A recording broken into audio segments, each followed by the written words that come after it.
बारिश काफी तेज हो रही थी। रात के करीब 2 बज चुके थे। उस तेज बारिश में अनमोल अपनी इस टैक्सी में किसी सवारी के मिलने का वेट कर रहे थे, लेकिन काफी इंतजार करने के बाद भी उनको कोई भी सवारी नहीं मिलती है। वो अपने घर वापस जाने के लिए टैक्सी मोड़ लेते हैं। रास्ते में उनको एक महिला सड़क के किनारे खड़ी दिखाई देती है। उस महिला ने अपने चेहरे पर दुपट्टे का पल्लू किया हुआ था। जब अनमोल उसके पास जाकर टैक्सी रोकते हैं तो वो महिला चुपचाप टैक्सी में आकर बैठ जाती है। वो महिला काफी रहस्यमय लग रही थी। इसके बाद क्या हुआ जानेंगे आगे की कहानी में, लेकिन कहानी में आगे बढ़ने से पहले हर बार की तरह अपने इष्ट को याद जरूर कर लें, क्योंकि क्या पता वो महिला आपके घर तक आ गई हो। तो चलिए शुरू करते हैं आज की कहानी।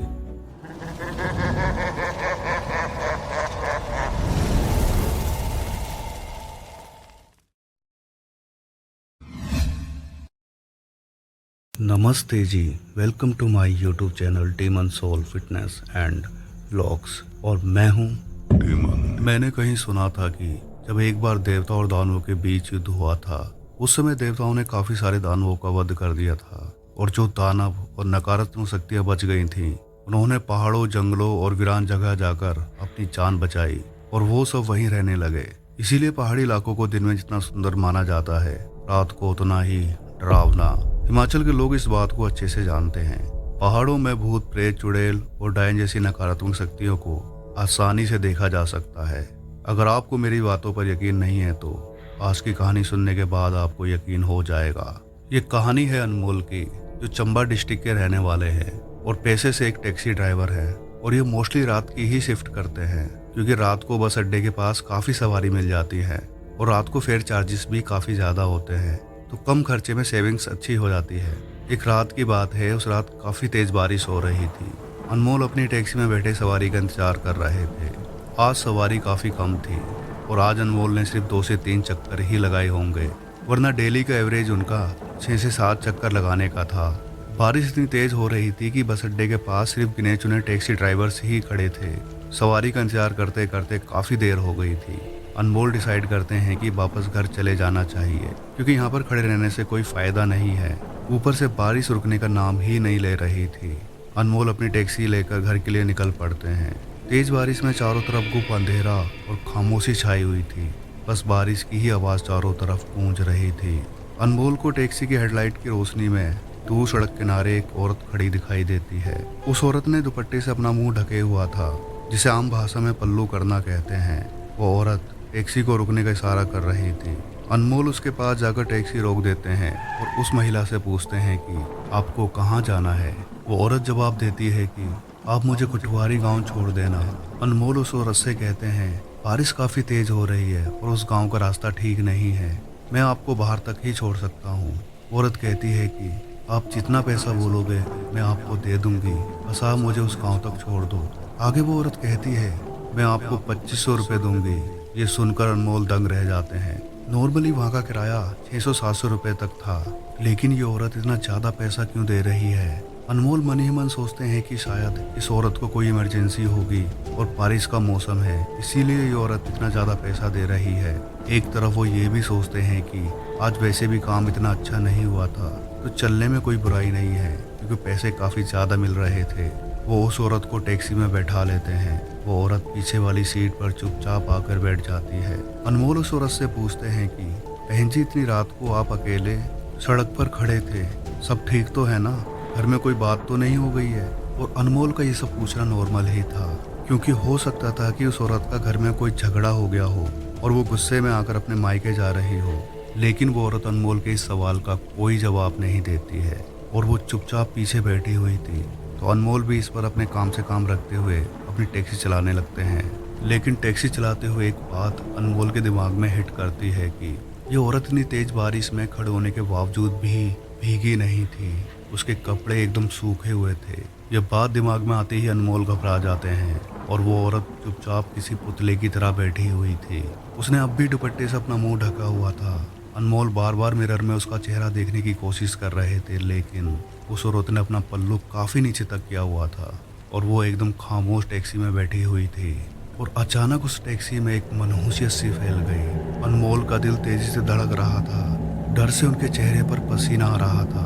अब अनमोल को एक एक पल काटना मुश्किल हो रहा था। उनको ये रास्ता इतना लंबा नजर आ रहा था कि जैसे खत्म ही नहीं होगा। अनमोल कहते हैं वो वक्त उनके लिए बेहद डरावना था, क्योंकि वो औरत किसी चुड़ैल या डायन की तरह लग रही थी। आप खुद सोचिए, अगर आपकी गाड़ी में ऐसी कोई महिला बैठ जाए तो आपकी क्या हालत होगी।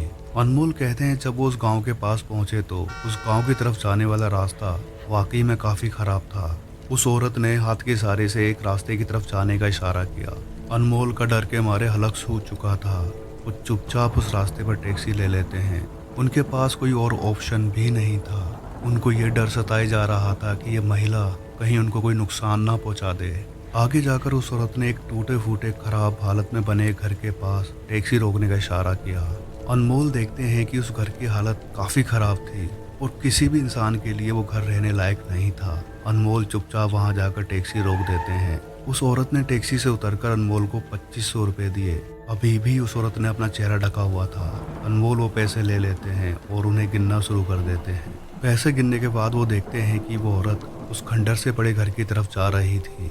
उनकी नजरों के सामने ही वो औरत किसी धुएं की तरह गायब हो गई। अनमोल ये सब देखकर बहुत ज्यादा खौफ में आ जाते हैं और वो जल्दी से वहां से टैक्सी दौड़ा देते हैं। डर से उनकी हालत खराब होती जा रही थी। वो तेज रफ्तार से टैक्सी भगा रहे थे। उनके दिल में खौफ बहुत ज्यादा बैठ चुका था, लेकिन काफी आगे जाने पर उनको फिर से एक महिला सड़क के बीच में खड़ी दिखाई देती है और वो महिला भी टैक्सी को रोकने का इशारा कर रही थी। अनमोल उसके पास जाकर टैक्सी रोक देते हैं और विंडो मिरर ऊपर करके उस औरत से कहते हैं कि बीच सड़क में ऐसे क्यों खड़े हो, कोई ट्रक वाला एक्सीडेंट करके चला जाएगा। लेकिन अब जो होने वाला था उसे देखकर तो अनमोल का कलेजा बाहर आने को हो गया था। वो औरत विंडो के पास आकर कहती है कि कुटवारी चलोगे, और ये कहकर वो औरत तेज हंसने लगती है। अनमोल ध्यान से देखते हैं तो ये वही औरत थी और उसने उसी तरह अपना चेहरा ढका हुआ था। अनमोल की आंखें फटी की फटी रह जाती हैं। वो डर से चीख मारकर टैक्सी दौड़ा देते हैं। अनमोल डरते हुए कह रहे थे कि आज वो किस मुसीबत में पड़ गए हैं। ये पक्का कोई चुड़ैल या डायन है जो उनके पीछे पड़ गई है। अभी थोड़ी देर पहले ही तो वो उस औरत को उस गांव में छोड़कर आए थे और ये यहाँ वापस कैसे आ गई। ये पॉसिबल ही नहीं था। उन्हें उस औरत के तेज हंसने की आवाज अभी भी आ रही थी। वो बड़ी मुश्किल से अपने घर पहुंचे। उन्होंने जल्दी से अपने घर की सारी खिड़कियां और दरवाजे बंद कर दिए। उन्होंने अपनी पत्नी को सारी घटना बताई और वो रुपये भी दिखाए जो उस औरत ने उनको दिए थे। वो रुपये एकदम असली थे। अनमोल कहते हैं कि वो और उनकी पत्नी काफी डर गए थे। इसके बाद वो कई दिनों तक दिन में ही टैक्सी चलाते रहे। रात को उनको निकलने से भी डर लगता था, लेकिन इसके बाद फिर कभी उनके साथ ऐसी कोई घटना नहीं घटी। उन्होंने काफी दिनों तक उन पैसों को जो उस औरत ने दिए थे खर्च नहीं किया था। उनको डर था कि कहीं कोई गलत घटना उनके साथ ना घट जाए। लेकिन बाद में भगवान का नाम लेकर उन्होंने उन पैसों को खर्च किया और उनमें से थोड़े से पैसे मंदिर में दान कर दिए। अब सवाल ये है कि अगर उस औरत को अनमोल के साथ कुछ गलत करना होता तो वो वहीं उस समय टैक्सी में कर चुकी होती। वो उन्हें उस गांव में क्यों लेकर गई और उसने अनमोल को इतने ज्यादा पैसे क्यों दिए और फिर उसके बाद वो दोबारा उनको क्यों मिली। क्या ये कोई छलावा या जाल था जिसमें वो अनमोल को फंसाना चाहती थी। आप लोगों को क्या लगता है मुझे कमेंट सेक्शन में जरूर बताएं।